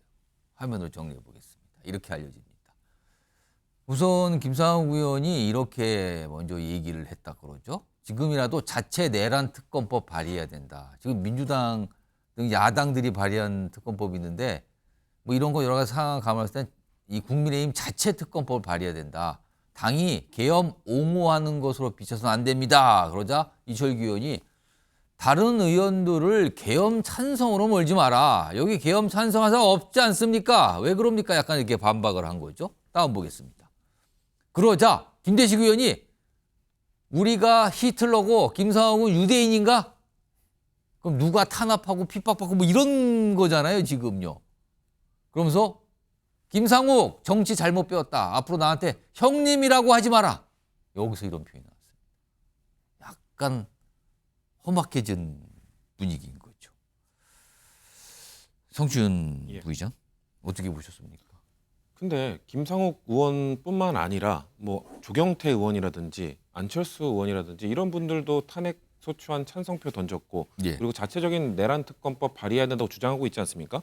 근데 왜 김상욱 의원만 이렇게 왕따를 시키고 이렇게 린치를 가하는 거죠? 왜 그런 것 같습니까? 아무래도 만만해 보이는 거죠. 조경태 의원이나 안철수 의원은 다선 의원이고 그러다 보니 이 김상욱 의원은 초선이다 보니까 만만해 보이니까 이렇게 저는 몰아붙이고 있다고 생각하는데 저는 김상욱 의원이 김대식 의원이 이제 앞으로 형님으로 부르기 싫을 것 같은데요. 저렇게 말씀하시는 것 자체가 너무 강압적이고 사실 글쎄요 뭐 당론을 왜 안 따르냐 이런 얘기를 할 수 있죠. 근데 저는 김상욱 의원 말에 포인트가 있다고 생각해요. 왜냐하면 당론을 따르게 하기 위해서는 당론을 수렴하는 과정, 당론을 결정하는 과정이 민주적이어야 됩니다. 그렇기 때문에 사실 유럽이나 이런 선진 정당 정치를 하는 곳에서도 당론을 무조건 따르도록 되어 있습니다만 그 당론을 결정하는 과정이 매우 민주적으로 모두가 소수파의 의견도 수렴하고 소수파들도 그 결정에 따를 수 있을 정도의 절차를 갖고 있기 때문에 당론을 따르고 당론 정치를 하는 건데 대한민국의 정당은 그러지 못합니다. 사실 제가 속해 있는 민주당도 그렇습니다. 민주당도 당론을 정할 때 상당히 강압적인 방식으로 취하는 경우가 많은데요. 그런데 그렇다고 해서 이렇게 따르지 못한 의원에 대해서 저런 식으로 집단 린치를 가하듯이 왕따를 하는 것은 국민들 보시기에는 국민의힘을 과연 민주적인 정당으로 볼 것인가. 저는 그 국민의힘 의원들이 오히려 김상욱 의원을 품어주는 모습을 보여주는 것이 중도층에도 어필할 수 있는 것임에도 불구하고 왜 저렇게 소극적인 전략을 취하는지 저는 솔직히 이해가 안 갑니다. 이 상황관에서 이 국민의힘 지도부 차원에서 나온 목소리들이 있어요. 들어보시죠. 어제 김대식 원내수석 대변인께서 김상욱 의원을 향해서 뭐 우리가 히틀러냐, 뭐 이런 여러 가지 생각을 할 수는 있겠습니다만은 그런 식의 어제 김대식 의원의 이 발언은 대단히 부적절했다 이렇게 생각을 합니다. 김상욱 의원은 당론에 반대되는 선택을 시종일관 해온 바가 있기 때문에 그럴 것 같으면 굳이 국민의힘에서 정치 활동을 할 필요가 있겠느냐. 탈당해서 본인이 원하는 대로 정치 활동을 하는 게 좋지 않겠느냐라는 당내에서는 뭐 그런 연장선상의 분위기가 이어지고 있는 것 같아요. 김상욱 의원도 많이 고민하고 있지 않을까 그렇게 생각을 하고 있습니다. 이준우 의원 전망을 좀 해봐야겠는데 이러다가 진짜 김상욱 의원 결국에는 못 견디고 국민의힘을 탈당하는 거 아닙니까? 김상욱 의원이요. 좀 의총장에서 보면은요. 말을 한마디도 안 합니다. 말을 한마디도 안 하고 어디서 말을 하냐. 의총장 밖에 나와서 카메라 앞에서 기자들 앞에서만 말을 합니다. 그러면서 굉장히 나는 반대다 이런 뜻을 여러 번 밝혔거든요. 그 행동이 반복된 거에 대해서 의총장에 있는 의원들을 마치 계엄에 찬성한 세력인 것처럼 본인은 정의로운 것처럼 이렇게 비칠 수 있는 행보를 보였습니다. 거기에 대해서 많은 의총에 계신 의원들이 마음이 좀 굉장히 또 불쾌했다. 불쾌하겠죠, 당연히. 그렇고요. 정당이라는 건 원래 성격이 뭐냐면요. 철학과 가치를 공유하는 것이 정당입니다. 그리고 목적은 뭐냐면 정권 창출입니다. 만약에 마을의 공동체에서요. 어떤 논의를 해서 결정한 사항이 있는데 어느 마을에 있는 개인적인 사람이 혼자 뒷문을 열어놓고 거기로 늑대가 들어와서 피해를 입었다. 그럼 어떻게 됩니까? 마을 공동체가 뭐하러 논의하고 협의를 해서 결정을 합니까? 그렇기 때문에 선당후사라는 말이 있습니다. 당이 어렵거나 당이 위기에 처할 때 선당후사, 자기 자신을 내려놓고 당을 위해서 희생하는 모습을 가져야지만 우리가 목적을 이룬 목표로 하는 목적에 다가갈 수 있다. 이런 의미인 거고요.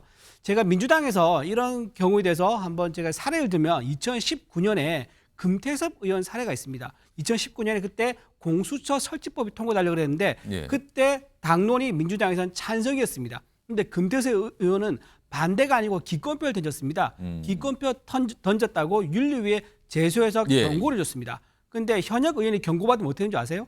공천을 무조건 못 받습니다.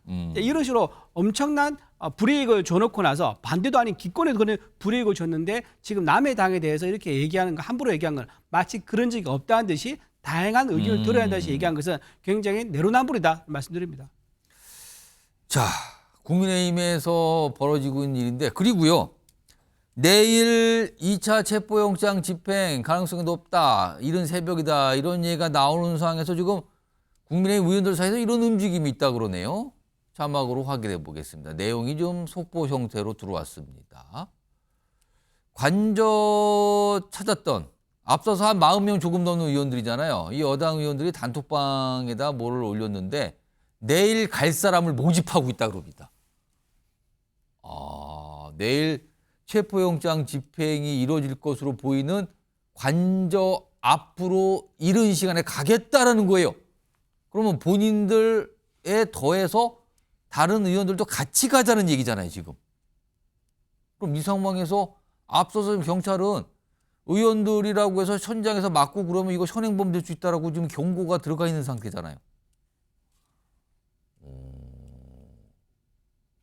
불법 영장 집행 막기 위해 관저 앞으로 나갈 것. 이거는 이제 윤석열 대통령이나 윤석열 대통령 쪽 생각과 비슷한 거네요. 불법 영장이라고 얘기하는 거 보니까 관저 앞으로 나간다. 지금 모집을 하고 있다.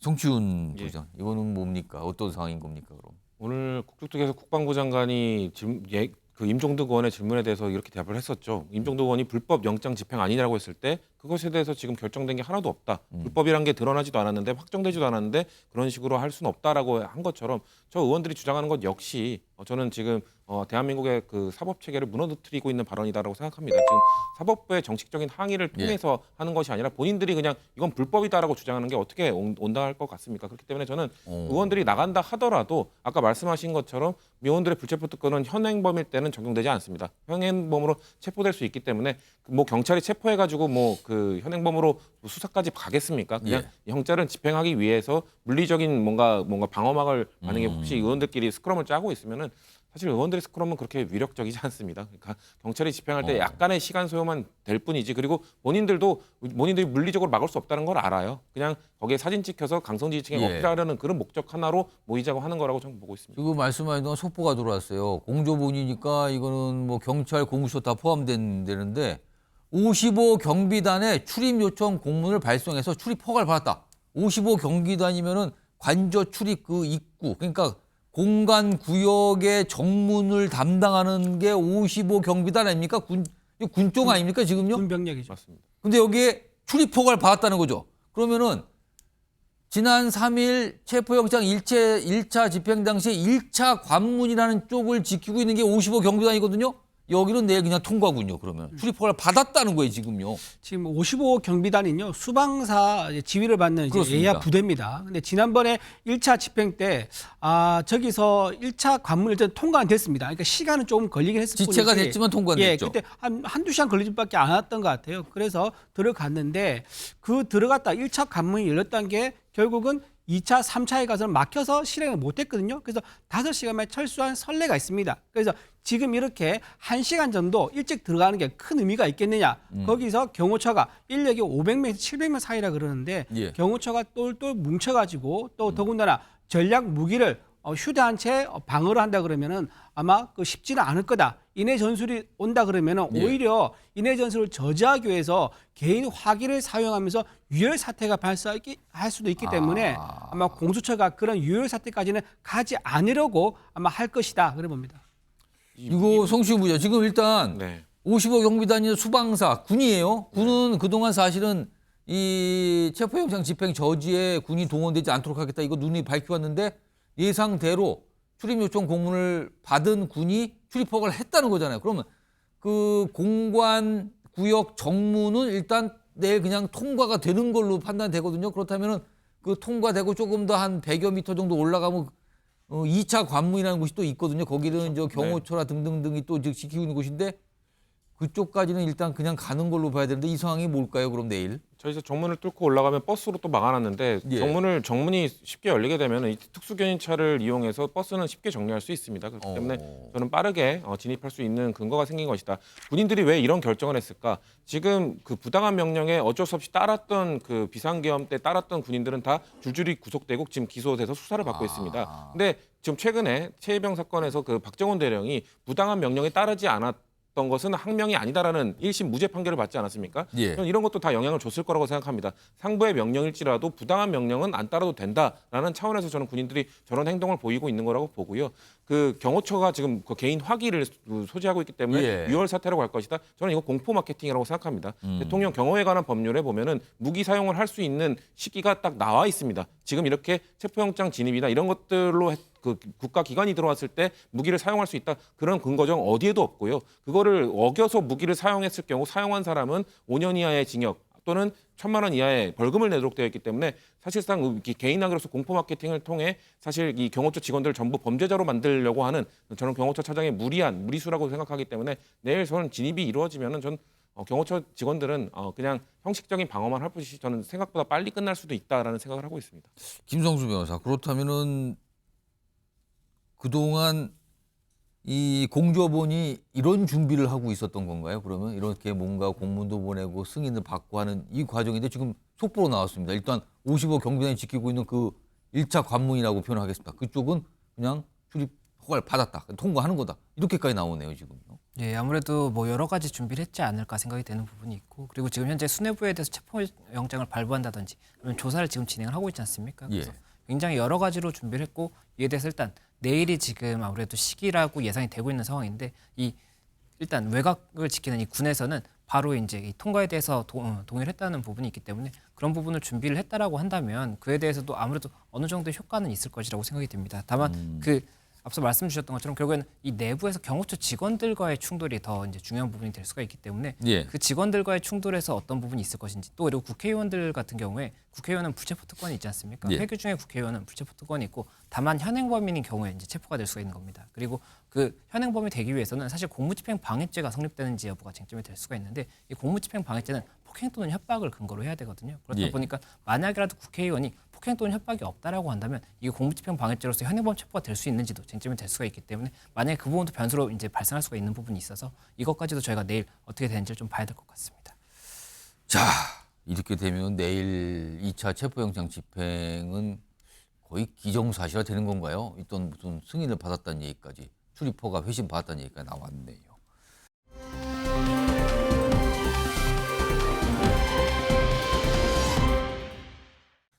민주파출소 셀프 신고 릴레이라는 뭐 표현이 등장한 상황이 벌어졌는데 화면 좀 보겠습니다. 일단 이걸 이준우 의원이 보시면서 이게 지금 무슨 상황이 지금 생기고 있는 겁니까 지금? 이게 여당과도 또 관련이 있네요 보니까. 네, 민주당에서요 지금 카톡 검열이라는 이슈를 꺼내서 심지어 기자회견까지 했습니다. 정영기 의원 중심으로 해서 기자회견을 하면서 내란 관련된 가짜 뉴스를 퍼나르면은 일반 국민들도 고발하겠다라고 한 겁니다. 그러면서 민주파출소로 신고하면 된다라고 한 거예요. 민주파출소라 그럼 민주당에서 만든 겁니까? 그렇죠. 민주당에서 만든 홈페이지입니다. 거기다 신고를 해라. 그렇죠. 가짜 뉴스 같은 게 있다면 여기다 신고를 해라. 그렇죠. 예. 그런데 그러기 신고를 했더니 가짜 뉴스의 판단 기준이 무엇이냐 또는 누가 하느냐 이런 논란이 일면서 우리 국민의힘에 있는 의원들이 내가 먼저 스스로 신고하겠다. 나는 내란이 혐의가 없다라고 본다라고 하면서 가짜 뉴스에 대해서 오히려 국민들을 입틀막한 거 아니냐. 가짜 뉴스가 아닌데도 가짜 뉴스라고 하니까 그래서 아마 스스로 셀프로 신고하는 이런. 윤상현 의원이 그럼 처음으로 셀프 신고를 한 거예요? 그렇죠. 나를 신고합니다. 본인은 이렇게. 윤상현 의원, 뭐 나경원 의원, 김기현 의원 등등 해가지고 나를 신고합니다라고 한 겁니다. 근데 이거에 대해서 여러 논란이 있는 것 중 하나가 뭐냐면 이게 지금 민주파출소라는 용어를 쓰거든요. 저 홈페이지 들어가면 뭐 유치장, 교도소라는 것도 있습니다. 근데 저 형법 118조에 따르면요 공무원을 사칭한 게 금지됩니다. 그리고 그 행위를 행할 경우에 벌금 700만 원 이하 3년 이하의 징역을 받을 수 있습니다. 이재명 대표가 과거에 검사 사칭으로 이걸 유죄받은 적이 있습니다. 또다시 이렇게 파출소라는 형태를 이용해가지고 사칭하는 이런 행위에 대해서는 아마 국민의힘에서 고발을 한 걸로 그렇게 알고 있습니다. 성춘 부의장, 지금 보면 윤상현 의원 그리고 권영세 비대위원장도 뭐 셀프 신고를 했다는 얘기도 나오고 있던데 이게 민주당 생각과 달리 약간의 논란으로 비춰진 건가요, 그러면은? 그것보다는 지금 국민의힘에서 지금 프레임 전환을 시도하고 있는 게 윤석열 의원과 권영세 의원이 어떤 프레임을 지금 짜고 있는 거냐면은 이재명 대표나 민주당을 비판하면 신고하겠다는 것 아니냐, 이거 입틀막 아니냐라는 지금 프레임으로 가고 있는 거예요. 근데 민주당에서 말하고 있는 거는 이재명 대표, 민주당 비판하시라는 겁니다. 비판 얼마든지 해도 됩니다. 그래서 민주당이 예시로 들었던 게 뭐 민주당이야말로 내란당이다 이런 주장할 수 있다. 이거는 거의 사실이 아니다. 다만 뭐 이재명 대표의 아버지가 살인자라든지 이재명 대표가 뭐 소년원 출신이라든지 또 내란죄와 관련돼서는 이 부정선거가 명백하고 민주당 의원들 이 사람들 누구누구가 부정선거와 관련되어 있다. 극우 유튜버들을 중심으로 이 부정선거론을 여전히 이야기하면서 비상계엄의 정당성을 이야기하고 있는 사람들 이런 것들은 명백한 허위 사실이기 때문에 그런 것들에 대해서 차단하고 가짜뉴스를 근절하자는 차원에서 이야기를 한 것인데 그거에 대해서 지금 사실상의 약간 침소봉대를 하면서 민주당이 민주당 비판하는 사람들 모조리 고소고발하려 한다라는 프레임으로 지금 전환시키려고 하는 시도 같거든요. 그러니까 민주당은 그냥 그게 아니고 가짜뉴스와 허위 사실 유포를 철저하게 단속하자는 것이다라는 주장을 좀 일관되게 내면은 그런 프레임은 저는 뭐 무효화될 거라고 봅니다. 자, 시간이 얼마 안 남았는데 또 속보가 오늘 많이 들어오는데 속보가 또 하나 들어왔다 그러네요. 내용 확인해 보겠습니다. 탁구영은 유승민 선수 대한체육회장에 당선됐답니다. 이기흥 회장을 꺾고 대한체육회장 당선. 그동안 여러 가지 얘기가 나왔잖아요. 대한체육회장 둘러싸고 이 경쟁을 놓고. 근데 탁구영은 유승민, 지금 화면에 나오고 있습니다. 유승민 전 선수죠. 대한체육회장에 당선됐다는 속보가 나왔습니다. 굉장히 여러 가지 의미 좀 갖겠네요. 알겠습니다.